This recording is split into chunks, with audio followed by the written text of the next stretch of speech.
In other news, a man who killed this 4-year-old boy will spend the next 25 years in prison. Tonight, the heartbreaking testimony from the boy's brother and sister. 4-year-old Kendrick Brees died last year after being repeatedly abused by his mother's boyfriend.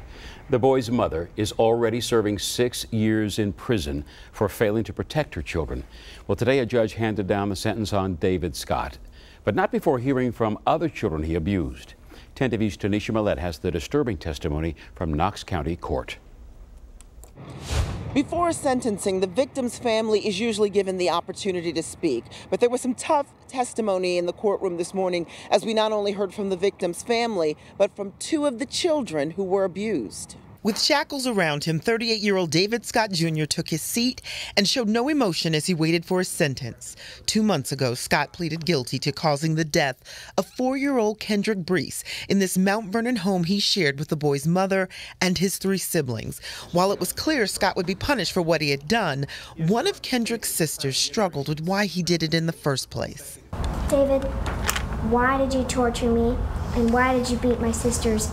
And the way I hope you get life because of the way you treated me and my sisters and brothers. A victim advocate read Kendrick's brother's statement. David, you hurt me so bad. You killed Kendrick. Look who's being punished now. But it was clear the words were authored by a child in pain. A pain that Kendrick's grandmother and great aunt wanted to make sure would come back to haunt Scott. You show him the same mercy that he showed my grandson. Not to mention the other children. None. What you administered was physical, emotional, verbal, and mental abuse and destruction.